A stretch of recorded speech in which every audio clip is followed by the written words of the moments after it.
Well, welcome back to Gopher's Workshop. I'm your host, Aaron, and joining me, as always, is my fellow host, Creels. I'm going to need more coffee to deal with the level of excited you are. You know what I've had today? Water. Sounds like a problem. All right. So talking about problems, you want to tell me what today's episode's about? So I have discussed different data sheets and lists and all sorts of stuff with people all the time. And what's really entertaining is arguing with people about how good or bad a data sheet is or their win rates according to ye olde internet. Guilty. And a lot of that is, if you only take it at face value, I understand where you're coming from, but that's not how the game works, right? It's like, no, this data sheet says that it's only strength 10 for its melee weapon, but it's not, because what's its ability? Well, its ability is it's always getting +1 to wound. Is it strength 10? Like there's a whole bunch of stuff like that. And all the time, do you get, using you as the example, right? So for Blood Angels, you had like, no, but jump pack intercessors are terrible at fighting up. And it's like, yeah, but you're forgetting they always get +1 to wound. You're forgetting that half their damage comes from unsavable mortal wounds. Like, yep. Is it really that they can't punch up? No, they can absolutely take down a knight. Also, are they better at taking down knights than Sanguinary Guard? Well, as a matter of fact, yes. But also, that's like not what the data sheet says, right? Yeah. So it can be very confusing for people when they're trying to just figure something out and they're doing it by staring at their codex. Yes, that you can get information out of that, but you have to like kind of stand back from the codex and think about the tabletop, not the codex itself. And there's a bunch of examples. So I wanted to go through at least a few of those today to explain that it's not just Blood Angels, right? Great Unclean One is my favorite example. Has an aura of reducing toughness. So when you say his weapon is strength 10 or 11, it's like, which one is it? Well, according to the data sheet, it's 1, but also because of the -1 toughness, it's effectively 11. Well, that's a pretty big difference, because now everything that's T11, you're wounding on 4s. Everything that's T10, you're wounding on 3s. That also means that everything that is T6, you're wounding on 2s. It's not T5.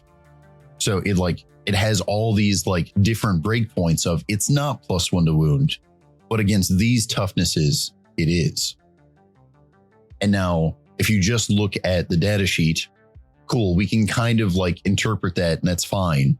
But what really happens is you get to the tabletop and that changes your target priority.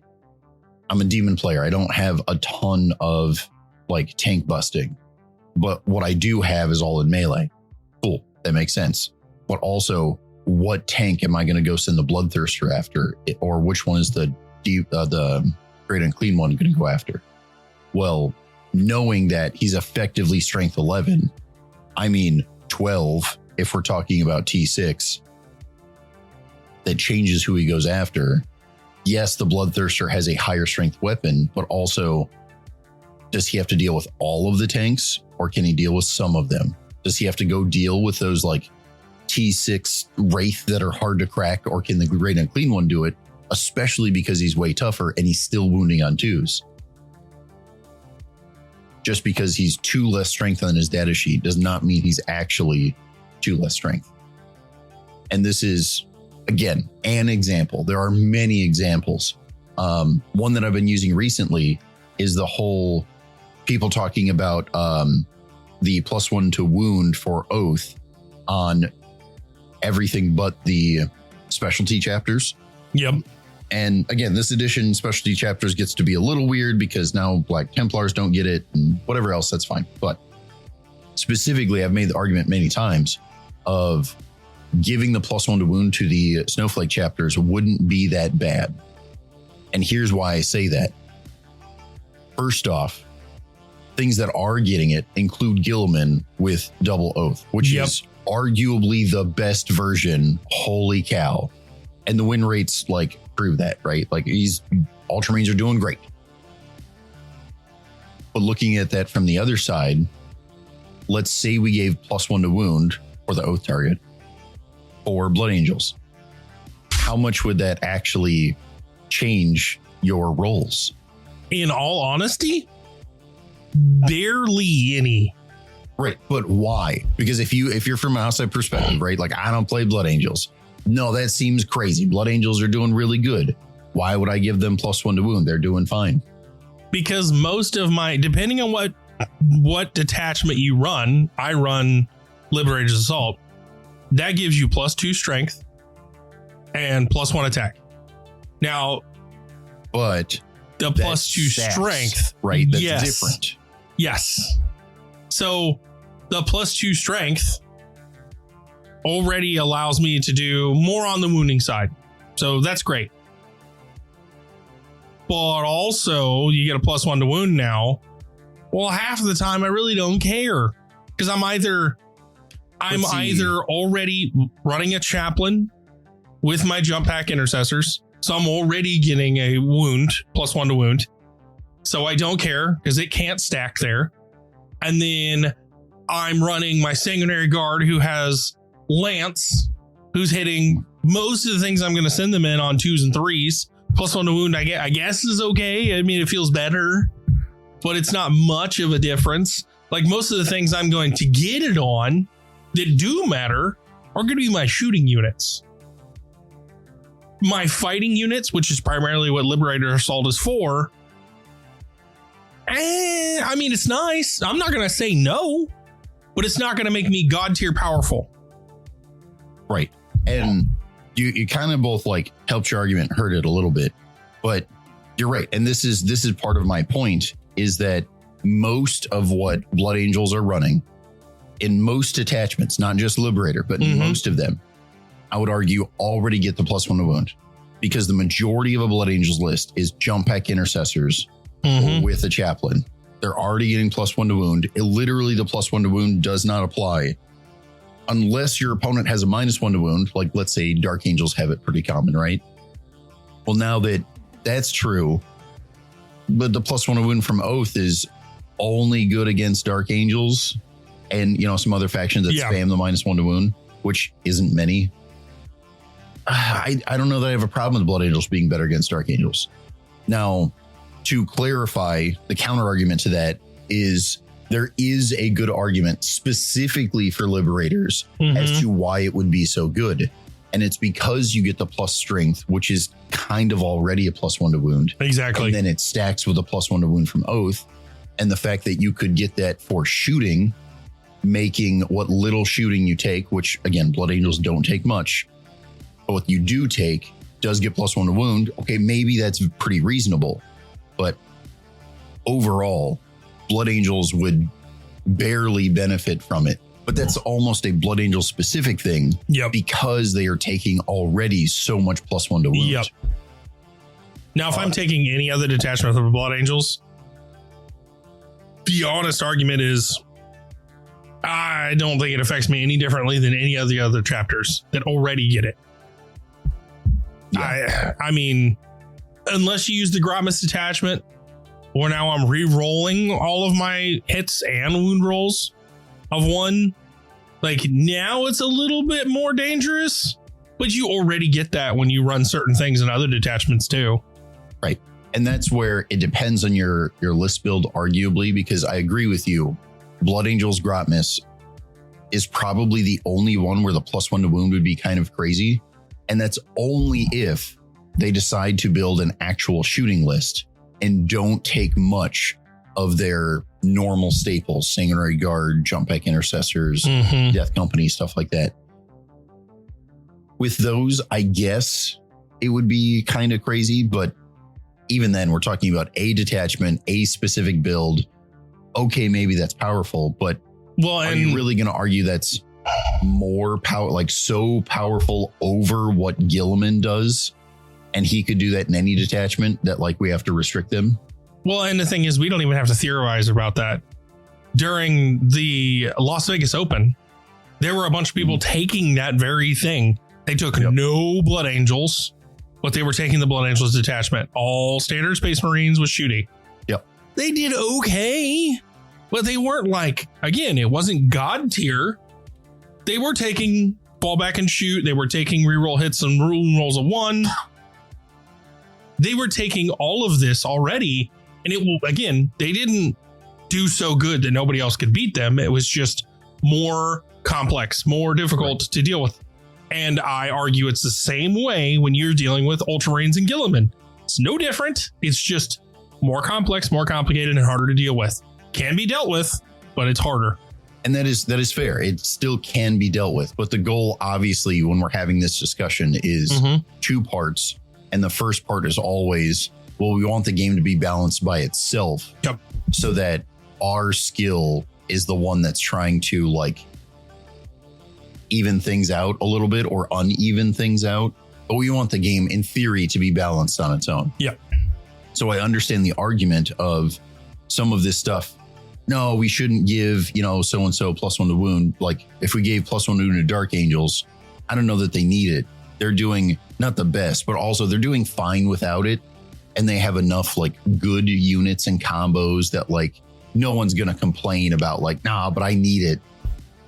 Blood Angels, again, it almost seems irrelevant to me. So then you keep going down the line of like Space Wolves. Well, Space Wolves, according to the internet, aren't doing terrible, but also we'll get to that later. They're pretty rough. And then furthermore, would the +1 to wound be so bad? And I say that because they're like, we've talked about this before, a standalone codex. They're not a supplement. If you gave +1 to wound to them, it turns out half of their list would be generic Marine stuff that has no Space Wolf relevance at all. Well, we're already doing that. So it's only the Space Wolf specific stuff that we care about. And it turns out most of that is so restrictive. I don't know that it's that crazy. It'd be okay. So we like, of the 4 chapters that aren't getting the +1 to wound, and to be fair, Black Templars is about to be updated, so I'm going to skip them intentionally. But of the 4, I mean 3, 2 of them, it'd be fine. The third one, maybe it wouldn't, but also compared to Gilliman, would it be fine? Worst case, it'd be about the same. Like, it really wouldn't be that bad. But this is just another, again, we're just kind of going down a list of different things of like, what does it say on paper? What does that paper imply? But then like, what is the reality of what we're having to deal with? I'll kind of continue down the road. Stratagems, it's still the same. The Overwatch strat. Does Overwatch say that you're obligated to have some like important keywords to play it? No, you can do it on anybody. But also, when are you actually doing Overwatch? Maybe. Desperate attempt, you've got like 1 or 2 wounds left. Maybe. The reality is, I'm only doing Overwatch when I have important keywords. I'm never targeting you with Overwatch just because. I'm targeting them because they have Torrent. Well, it turns out if I auto hit, now it's like a whole nother shooting phase. Now it feels good. Well, they've got like lethal hits. Okay, well now every 6 I roll is also a wound. You know what? I'll do Overwatch on that. But like if I'm just shooting a regular gun that's got like heavy, do I care? No. Heavy doesn't apply. I only get, 5 shots or something. Like, no, it's not worth it. But the minute, again, that I get, on Overwatch, I get to hit on 2s because I have a cool ability with my little Necron guy. Or I like, again, you need this extra bit to justify competitively. Sustained threes. The list goes on. Yep. But yeah, you have to have another thing to justify doing Overwatch ever, right? And that's where it doesn't say that. No. Competitively, we all know it, but as whether it's a new player or someone who's trying to get more competitive, even a new faction, it doesn't say that on the thing. So we tend to forget that until we get that muscle memory, till we get that practice to where we're like, no, but it only ever feels good to Overwatch with these units. Yep. Okay, but do you understand why? And that comes down to, again, the same thing. I need something extra. Doesn't say I have to, but the reality is I definitely do. Well, we're talking about lying data sheets. Yeah. I have one to propose to you. Sure. Suppressors. You're right. And this is one that I argue with everybody about. Me included. Now I have 2 units. For Marine players, suppressors are one of the most efficient units in the whole codex. Now, to be clear, let's pretend they do 0 damage ever. I'm still going to make the argument that they're incredibly efficient. But I will admit, you're spending 75 points to presumably do 0 damage.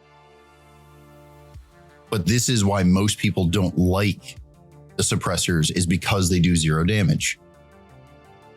I see people all the time argue with me about like, no, but I took these jump pack intercessors, min squad, in order to go do actions and be fast and this and that. That's fair. And I'm not mad about that, but they're 90 points.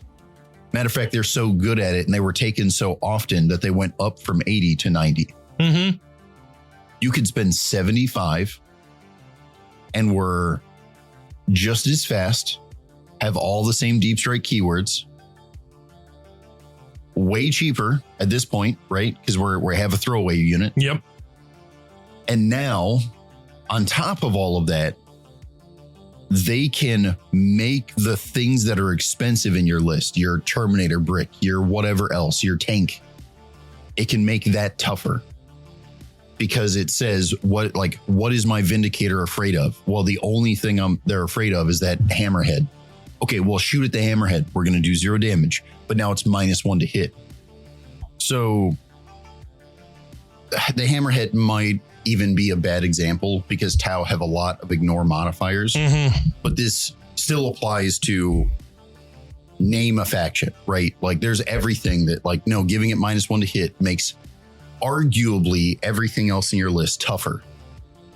And if you start taking 2 jump pack intercessors instead of 2 suppressors, well, now 2 units are shooting better, and you have spent an extra 50 points. No, sorry, 30 points. Well, 30 points is a free enhancement. 30 points is half of a whole nother unit. Like, I'll even make a better argument for you.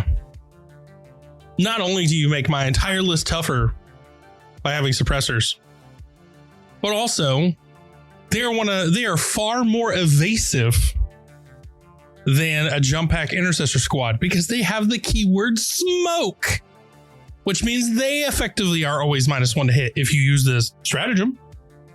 Sure. And that's a bit excessive, right? Because we're talking about that cost of CP. Is it worth saving a 75 point unit that we already determined was throwaway? If we're doing an action, like we're doing sabotage or something, right? And we have to live until their next turn. Yeah, sure. Sounds great. But they're already more livable while doing that action is my argument, because they have the ability to pop smoke and now they're -1 to hit. Yeah. And I'm going to argue they're also more livable despite being 2 less models, which is the normal argument of like, look at the wounds you lose, but also being less models makes them a little easier to hide. Yep. It makes it to when you're deploying, they're not taking up extra space, so you can more efficiently deploy other things in cover. Generally, suppressors are my favorite unit in Space Marines. Now, I'm not saying they're going to win you the game, right? Because you need actual scary units in your your tanks and your Terminators and whatever else, and that's fine. But man, are they like the best utility in the Codex. Mm-hmm. But most people don't see that. Again, if you go on the internet says you take jump pack intercessors. Yeah, they went up 10 points, but they went up 10 points because they're that good. You should be taking them. Sure, I guess. I don't like it, but I guess.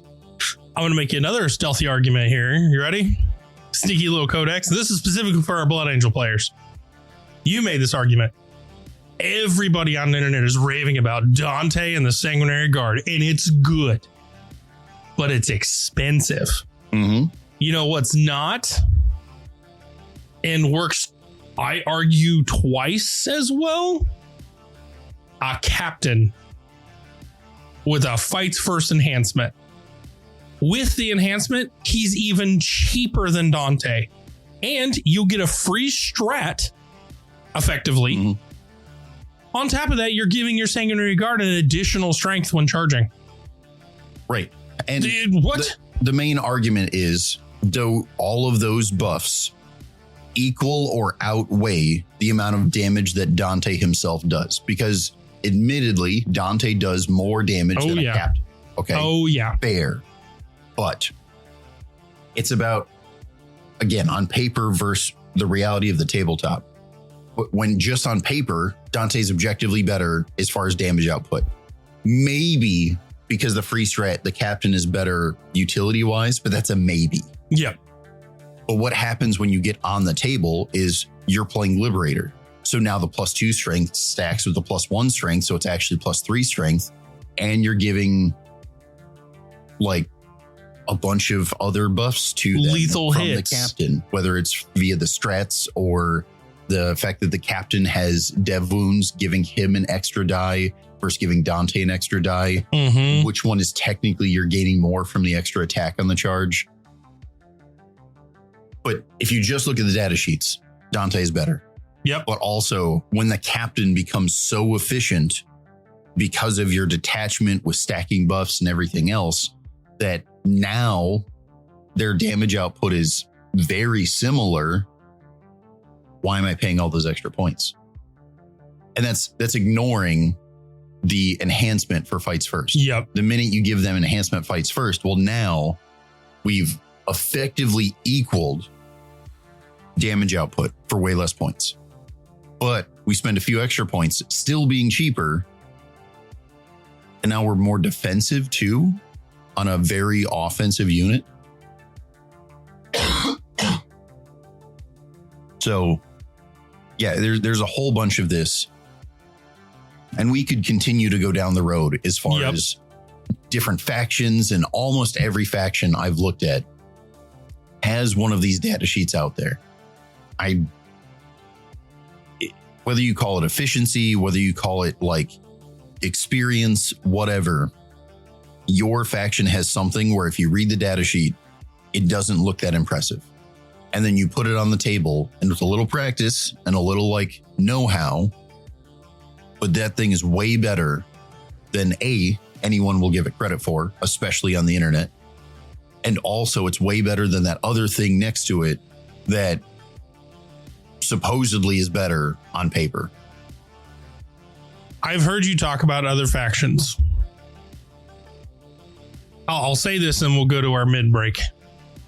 I've heard you talk about other factions multiple times. Orcs, Storm Boys, they're pretty efficient.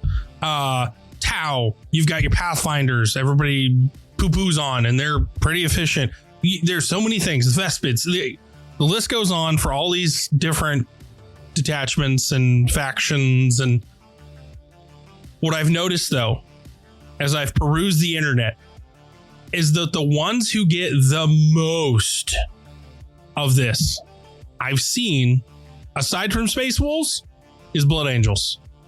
They're poo-pooing on everything. Oh, having a captain with a Sanguinary Guard, that's a bad choice when you can have Dante.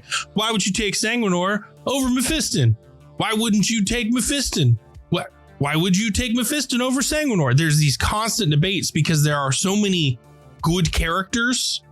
I think they've fallen into the trap.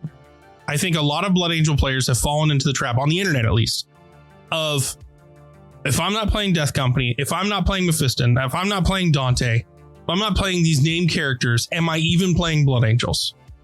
And the argument is, unlike other factions, like Black Templars, like Space Wolves, like everybody else, they have an innate ability to go, this is a Space Marine, I mean Blood Angel.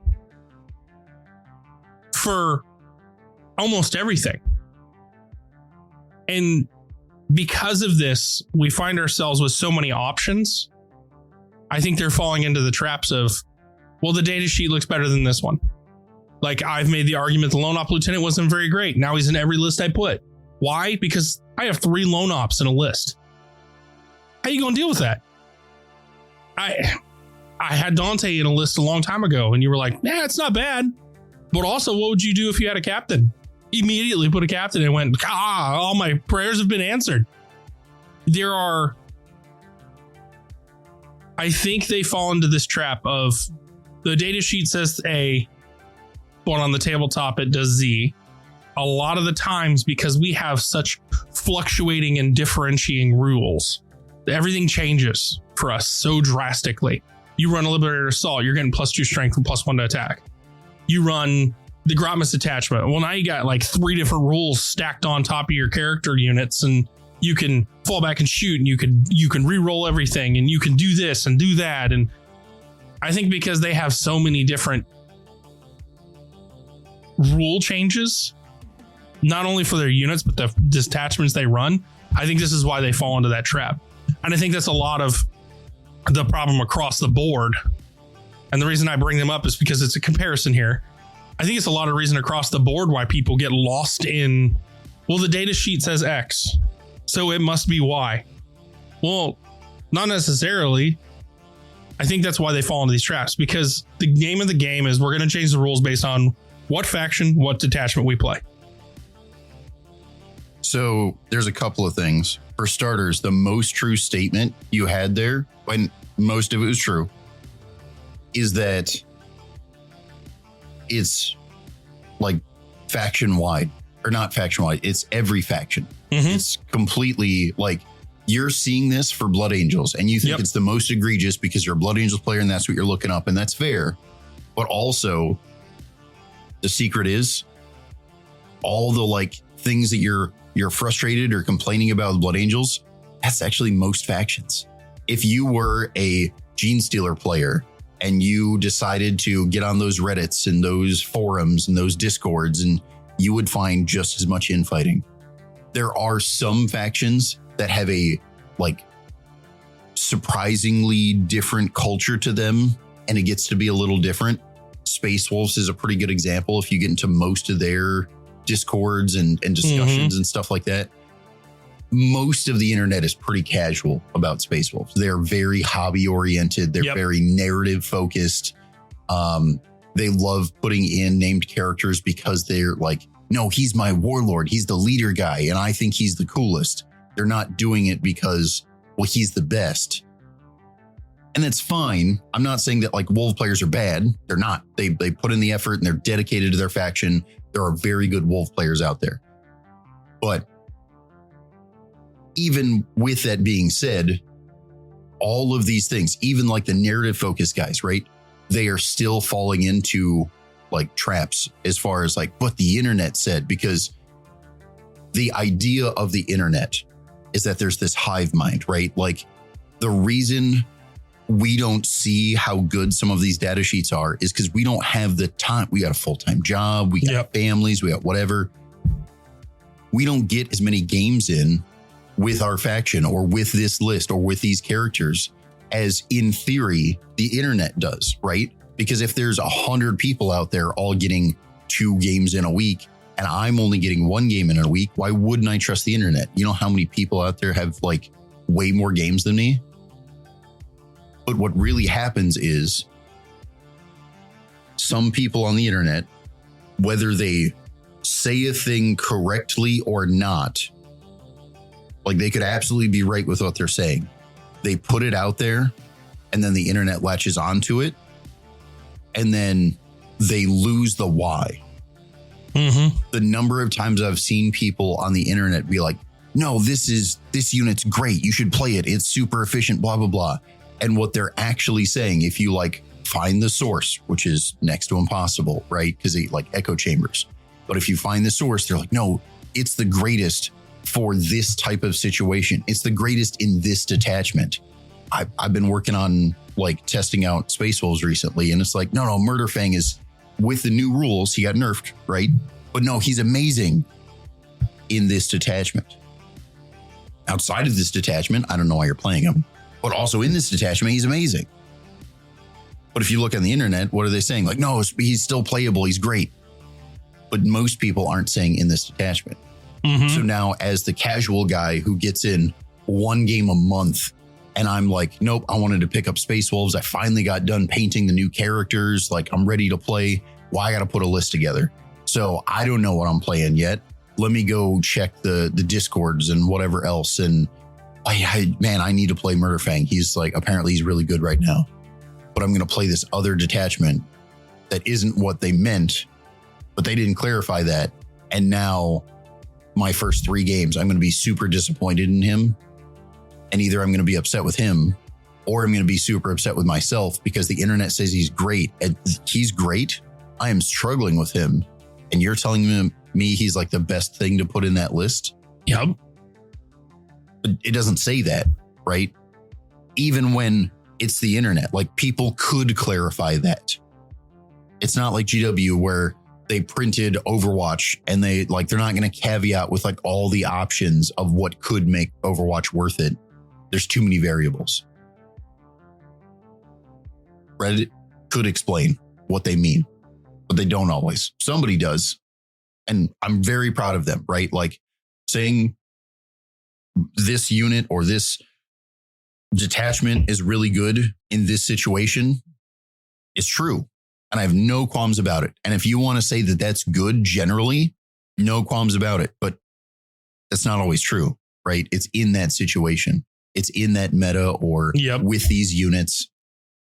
I'm not saying the Death Company detachment's bad. I'm saying Death Company detachment is okay if you're doing this play style. Yep. Well, all that being said, I think this is the perfect time for a mid-break. And then when we come back from mid-break, we got more stuff to talk about with meta rates, meta win rates. Yeah. Let's go to our mid-break.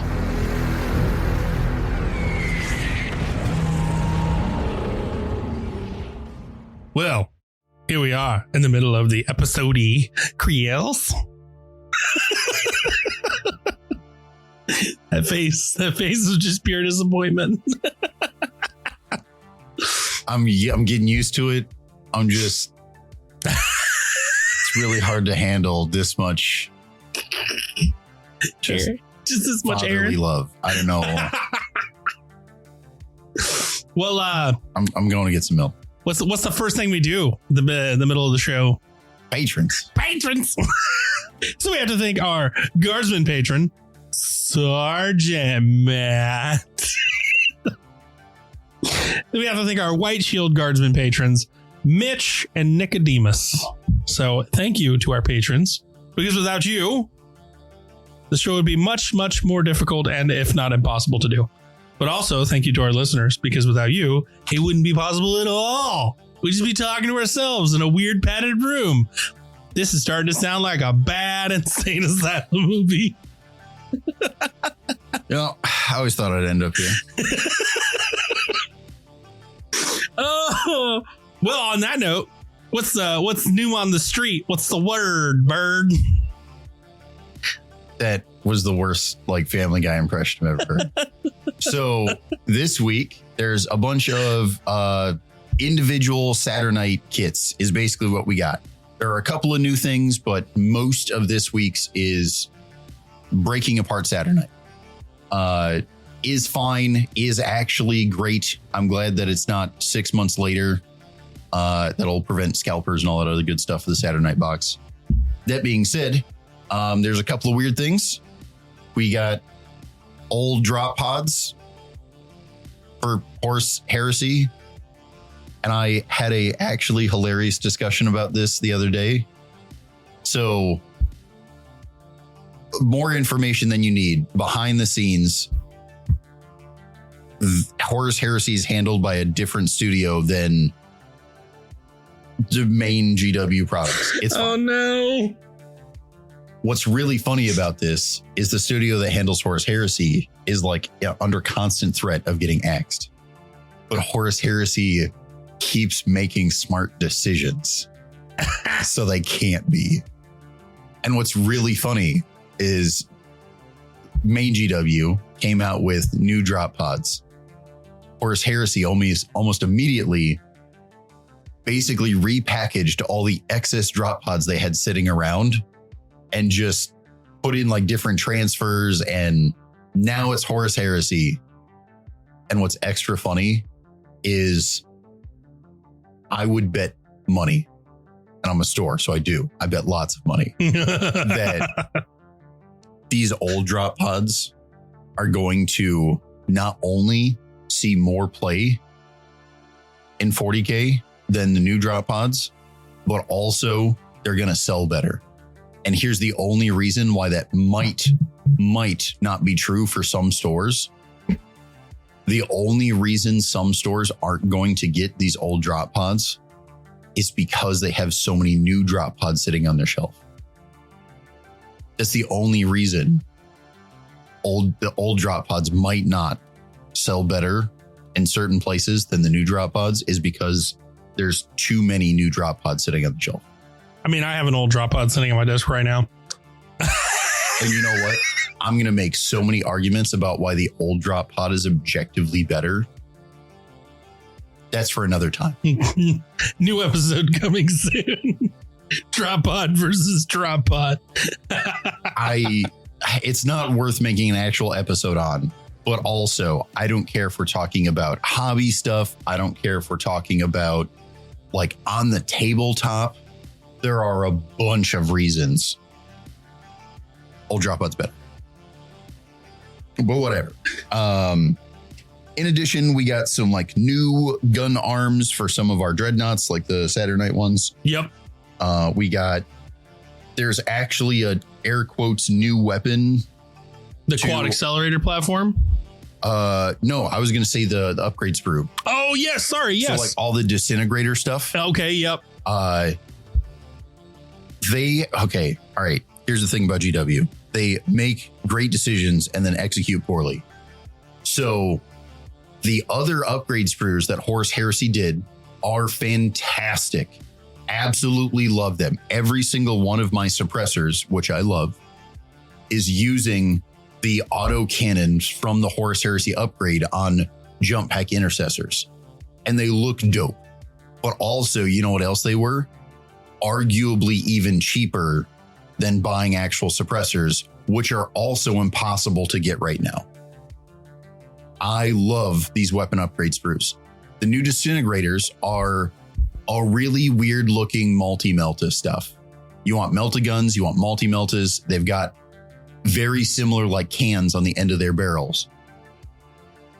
I think this is, if you see it like in a store, I think getting this upgrade kit is actually a great choice, because at some point you're going to need some extra melta-guns. At some point, man, I just can't seem to find eradicators locally or, whatever else. Well, it turns out I'll just take some heavy intercessors, get these weapons, and now I have my 2 heavy intercessors with disintegrators, melta rifles, and my one with the, I don't know the name for it, but the double barrel disintegrator, which looks very much like a multi-melta.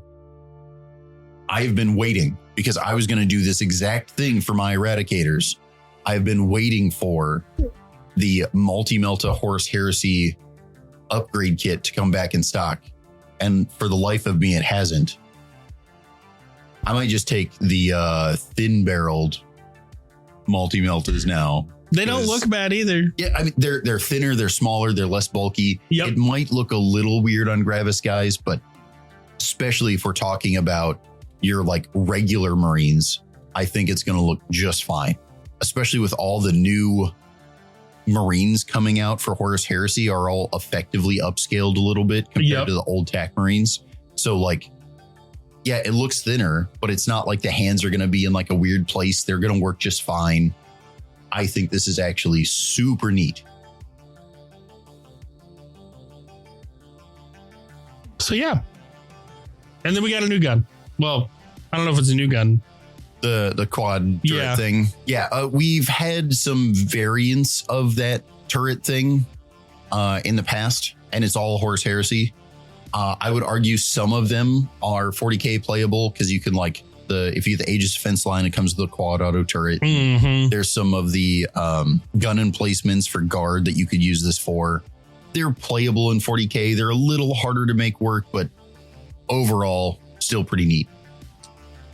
Right. And we got some like tokens and dice and, the usual stuff that come with releases. So, I mean, it's a new edition, so we kind of expected to get some of the stuff, and it'll be nice to have. So, is that it for our new releases? Basically, we've still got, see what's releasing actually this week. The Combat Patrols and Grey Knight Black Templar stuff is releasing later this week. Yep. I believe we still have most of that available for pre-order on our site, gophermafia.com. 15% off. GW all the time. Every day. Yep. All the time. Product placement. But yeah, no, I think that's about what we got. Keep in mind, for those of you that are trying to, whether it's buy from us or buy locally, make sure you send the stores that you're wanting to buy from an email for what you want ahead of time.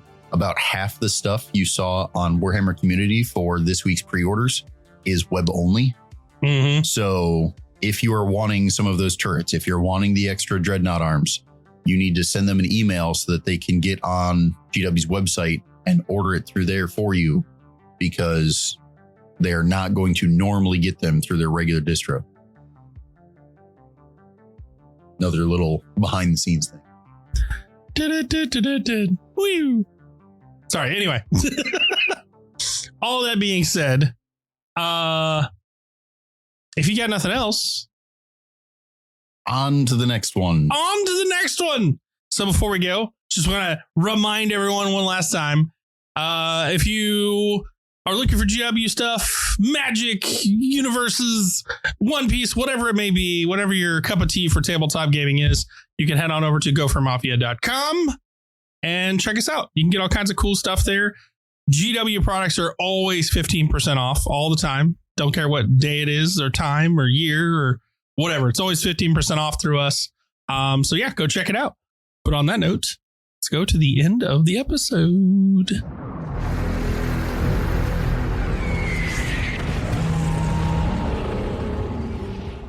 Well, here we are. Last part of the episode. You ready for this, Chris? I'm ready. All right. So we're talking the meta right now. We're talking the win rates. You stepped into the office today and were like, these win rates are liars. So it's not just the win rates, right? Yes, to some degree. And I talked about this last week with like Death Watch or whatever else, right? The win rates are not necessarily indicative of where the actual faction is at. It's supposed to be. Mm-hmm. And in theory, it's the thing we use to gauge that, which is kind of rough. But from week to week, it's not necessarily accurate. Yep. And there's a bunch of different ways to kind of, I don't want to say prove this, but show this, let's say. For starters, a lot of people use MetaWatch, right? And it has a bunch of really good stats. And I'm not saying these stats should be trusted, but also they're accurate, let's say, which is a whole thing I have to explain here in a sec. All these stats are true. It doesn't mean that they're interpreted correctly, but they are all factually accurate. But with that in mind, how many people have you heard in the shop or even, in the different like Reddits complaining about, but Tau are terrible or sisters are unplayable or like we've heard almost every faction at some point has complained about either they're terrible or like even Knight players saying they're too good right now. And I'm not saying they don't need some like adjustments, but also too good or minor adjustments like everyone else. Careful, we're going to have another DACA going on here. Right. And that's what I'm saying. So just looking at the titles on MetaWatch for the last several weeks is funny in itself. Oh, no. So one of them, 3 or 4 weeks ago, I'd have to double check, was like, is Tau the new meta? And the week after that, it was too many nights in the kitchen. Okay, well, first off, these are funny titles, right? But like, what is this like showing?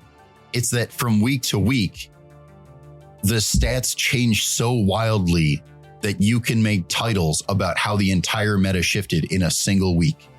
Did anything change points wise or codex wise from that week to the next? No. But also, according to the numbers, things changed wildly in a week. Well, did they? No, the numbers changed because and the numbers are factually accurate. But the reality is like, no, but that week, this thing showed up more often. Whether that's because a majority of the GTs were in Europe, not America that particular week. Whether it's because a majority of the GTs that were in the US were like on the East Coast instead of the West Coast. And like we have so many like different metas that like globally, if we look, let's say over the course of an entire month, which is hard to do because you got codex releases and whatever else, right? But like over the course of an entire month, now maybe you could trust those win rates. But looking at them by the week, everything here is factually accurate. It doesn't mean that Knights are winning uncontrollably this week. We got to nerf them. No, give it another week.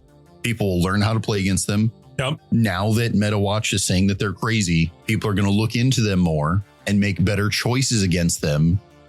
And that by itself going to make a difference. Right? Like the reality is, how much of a change have we seen in Sisters from not the most recent update, but the one before, where they got nerfed so hard they're unplayable according to the internet. And now there was a change. They did get a buff, but also how big of a buff was it? It wasn't much. It wasn't undoing the entire nerf that they got. But now all of a sudden, according to last week's MetaWatch, Sisters have a 61% win rate, the best. Is it that minor buff made them go from like bottom tier to top tier? No, it's with a buff. People started playing them again, and now people haven't played against Sisters in so long. This week, they got a little surprised. They forgot what like the tricks Sisters have, and they got kind of like spooked. And now Sisters showed up. People are like, you're right. I got to look into Sisters again. And the competitive player is going to do a little research. They're going to get a little practice in. And then next week, the week after, Sisters will go back to a reasonable number. 0 changes, but they're going to drop down because people are going to remember the tricks. They're going to get a little practice in and get better target priority. And that's all they need. Faction after faction, we've seen this be true. Sisters, Custodes, Deathwatch, Tau. Very minor changes, not enough to undo, air quotes, their nerfs, but just enough to where they start showing up again. And because people haven't gotten the practice, now everything seems crazy or everything goes back to reasonable. No changes. So I'm going to go a step further on this and say it's not just this. It's the fact that our mentality as people in the modern age, trust the internet too much. Yeah, the internet goes immediately. I remember when Sisters happened, and I remember having the discussion with 3 different Sisters players. Your faction's not that bad. I mean, yes, you got nerfed, and yes, it sucks, but it doesn't mean it's so bad you can't play it. Mm-hmm. And I even proved it to one of them. But it didn't matter because the internet said it sucks, so it's got to suck. And then they all 3 of them jumped ship and went immediately to different factions. Now that Sisters is good again because the internet said so. Now they're all coming to play. And the changes weren't even... They got some changes. They mattered. But they weren't so drastic that it completely flipped what had been changed prior, like you said. Yep. It wasn't so drastic that the table was flipped and now nobody knows what's going on. No, it was just enough to make them a little bit more of a problem than they were before because we realized we nerfed you into the ground. Okay. Now that everybody's like, oh my God, this is back. No, they never left. You just had to learn to play them. You said nerfed them into the ground, and the reality is like, no. You felt like they got nerfed into the ground. Absolutely. They didn't actually. No. Just imagine. I every time this happens, I sit here and I imagine. I remember when I picked up Blood Angels. All right, I picked up Blood Angels when I was on Index. They were not the greatest, and then we got our Codex. Mm-hmm. And then immediately, like 2-3 weeks after, they were like, you guys don't get the new oath. Get bit. Everyone in Blood Angels was like, oh, I don't know how we're going to deal with this. And they tried to find ways to use the new oath rules with their Blood Angels. Mm-hmm. Oh, we're just not going to take any Blood Angels named units. Meanwhile, I'm sitting here, my little pod, my self-contained pod of 3 people I look to for advice. I went, Papa Chris, should I change? And you went, no, don't do it. The internet's a liar. Everything about it's stupid. It's dumb. And immediately the 2 people that were playing Blood Angels jumped ship. And it was just me. Again, I've been the only one consistently sticking with the faction for the last year. Everyone else has jumped ship because of A, B. Well, you locally, yeah. And there's a few of them that changed because they were like, it's not my thing. And that's fine. But the ones that played it because it was the new meta and then they jumped ship and it wasn't the new meta anymore. It didn't stop being as strong as it was. It's just you felt like you got so nerfed because the internet said you did. And your win rates during all of this turmoil and people jumping ship because, man, we got nerfed and we didn't get this and we got that. What happened to your win rates? They were climbing. They were climbing. You had like a week of new points, didn't get this, got nerfed that. I got to make some adjustments to my list. So because that was too expensive. Right. And you had like a week of technically I changed my list and I got to get used to this new rule. Okay, well, a week or 2 of like, you know what? It's not really climbing. It's like stable. Yep. And then after you got used to that, it went back to, but I'm gaining experience. I'm learning how to deal with these different threats. And you started climbing in win rate again. Yep. But that's the thing I like to throw out there. And sure, I didn't get hit as hard as Sisters. And I didn't get hit as hard as, Death Watch. Death Watch got 100% just straight up deleted. But again, that's the internet speaking. That isn't true. Because what really happened back then, this isn't recent. This is a little while back. No, they got nerfed. And you know what Tyler kept doing? He kept playing Death Watch. And you know what he kept doing? He kept winning. He was still the scariest person in the store. Oh, I'm not saying then. I'm saying like a year ago, they got 100% deleted right before Christmas. Yeah. Gotcha. Yeah, no. But I mean, yeah, you're right. There are certain people that stick with certain factions no matter what. And I applaud you for sticking it out. Because that's the only way you're going to learn. That's the only way you're going to adapt and you're going to become more of a contender for that top spot that you clamor for. And it's not to say like only play one faction. It's not to say don't switch factions. Absolutely not. Also, the point of switching factions should be, I've been playing Blood Angels for a while and I could use a switch up. Or, I've been playing Wolves for so long that like I feel like I could learn more by switching to a faction that doesn't have the same options. Yep. Switching to a faction that has a different idea of how to win the game so I could learn something new about the game. All of those make sense as to good switches. Yep. I'm going to switch to my Necrons because I've painted enough this and that like I need a reason to paint my Necrons. Like that's the next thing on my to-do. But if I'm not playing them, I'm going to lose motivation. So I want to play my Necrons while I'm painting them to convince myself to stick with the hobbying part of it. Yeah, again, all of these good choices. I have no problem you switching factions. If you switch factions because my Terminators got more expensive and my name character got more expensive and all they gave me was a slightly cheaper like transport, Okay, well, you can complain about that all you want, but if you jump ship, it's not because your faction's bad now. It's not because you got nerfed. It's because you are looking for the easy thing. And now that it seems less easy, you're looking for the next easy thing. And those players, I know you feel called out. I know you, like, whoever is listening right now is going to be mad at me. But also, I'm telling you, because I'm trying to be honest with you and make you a better player, if you jump ship because of minor nerfs, even when the internet says they're major nerfs, it doesn't help you as a player. All you're really doing is trusting the internet too much and looking for the easy out. And that doesn't help you progress. And like, we've got a few players.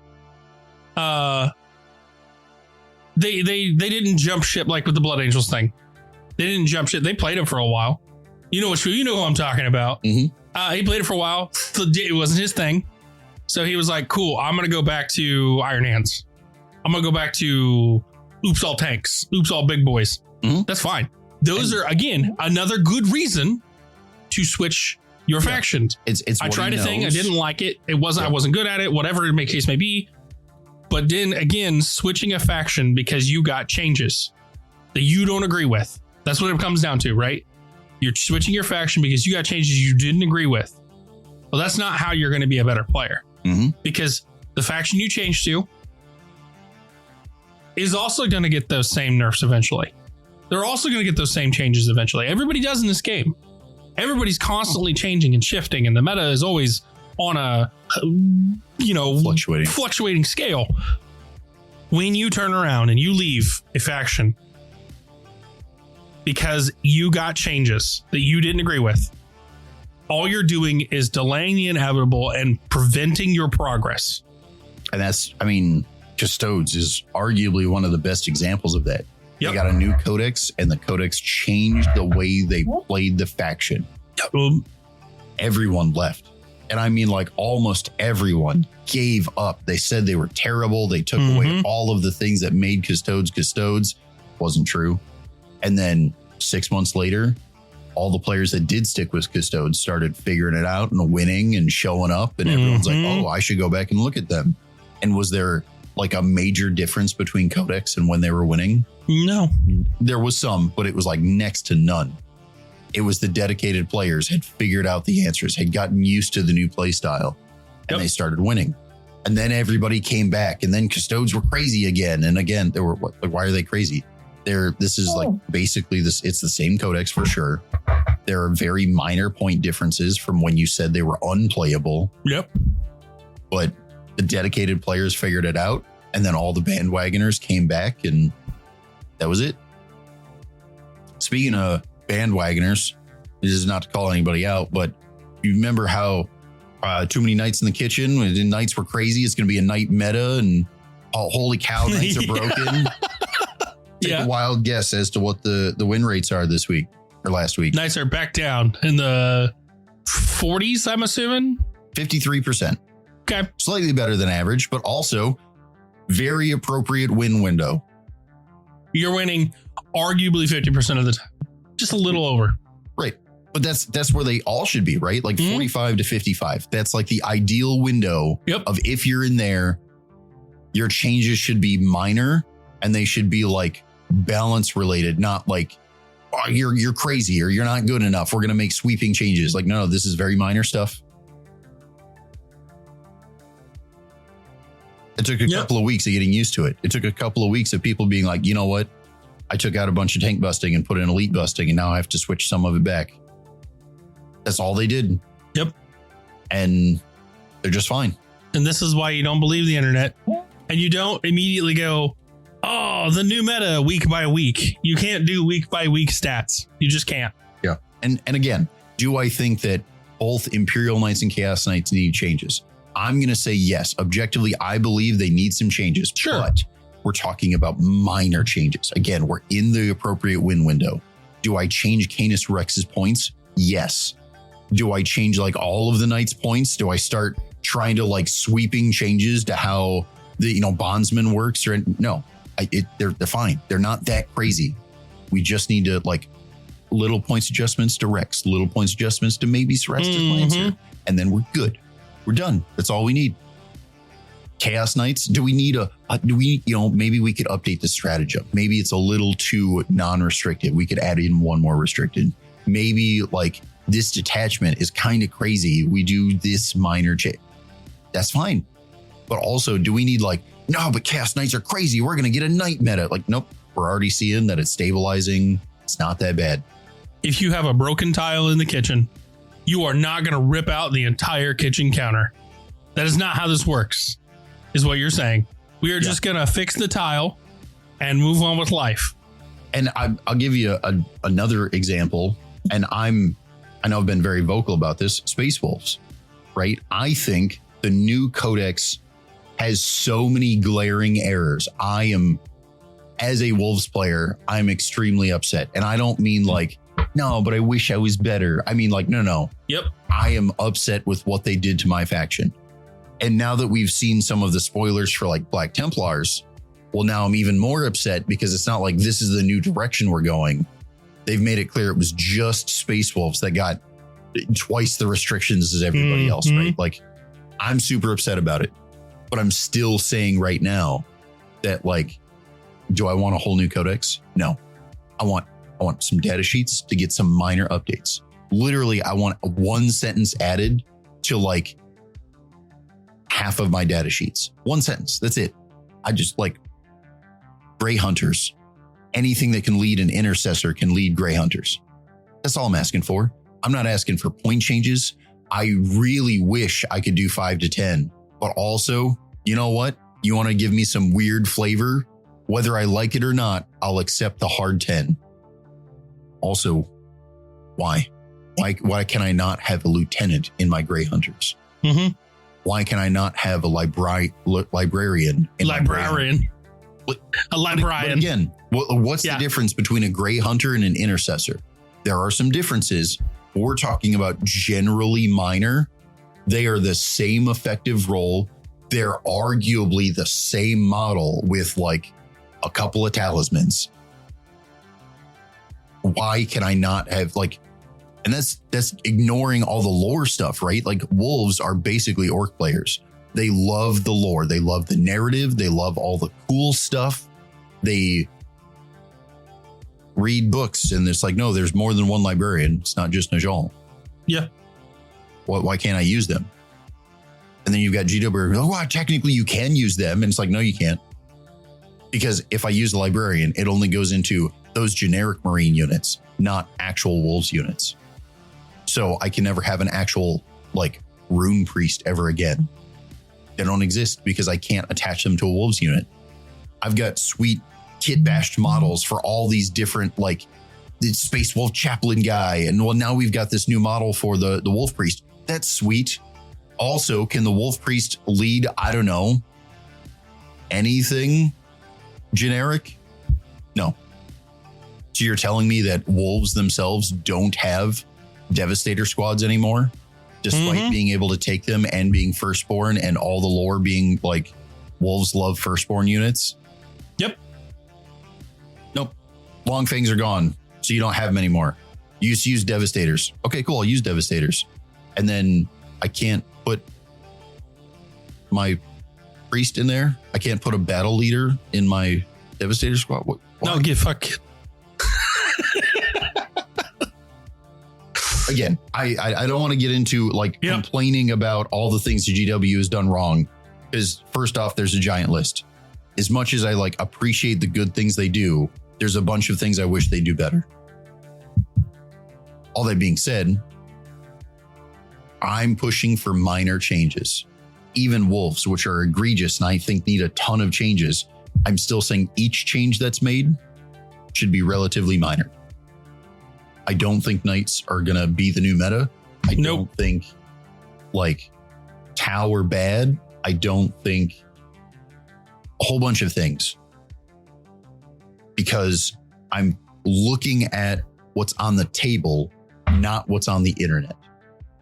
You can go again, any faction, name a faction, Drakari. If you go into their discords, you're going to see them bitching about this and you're going to see them saying this is the greatest. And I'm not saying that they're wrong about either of those things. But if you only look where they're complaining, you're only going to see how like, no, this needs a giant change. It's awful. Okay, well, it turns out a minor change would do. Yep. Now, all of this rant is to give you a different perspective. Now, take this new perspective and try to internalize it into your list, your faction. You know what? I've been struggling with sisters and they all of a sudden they have a crazy win rate and I don't get it. Okay, fair. But also, don't just trust the internet. Don't start playing the list that won this week and think that by playing their list, it's just going to fix all your problems. Understand why they're doing better. Understand what they're doing better against. Understand what am I doing that's different and how do I utilize that? Well, we had a long tangent, a long rant. Is there anything else you want to say before we end this episode?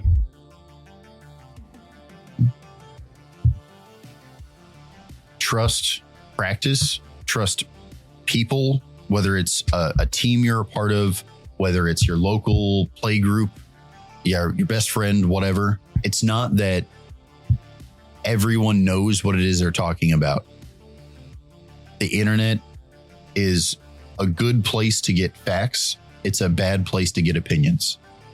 You're right. Regular people, it's a good place to get opinions. It's a bad place to get facts. You have to kind of combine the two. And the best way to combine them is to get practice games in yourself. Trust your experiences, not a table full of win rates, not some guy in your local play group that says that faction's broken because I can't seem to beat it. It's not how it works. Play your list the way you want to play it. Play it more and more and learn yourself where you want to end up and what needs to change. All right. Well, on that note, thank you all for listening. Tune in next week. Goodbye. Hey, everybody. It's Aaron. I want to thank you again for tuning in for this episode of Gopher's Workshop with us, hanging out and listening. Remember, leave a 5-star review. Let us know what you think. And if you feel like supporting us, you can always go to Patreon in the show notes below. Thanks. Till next time.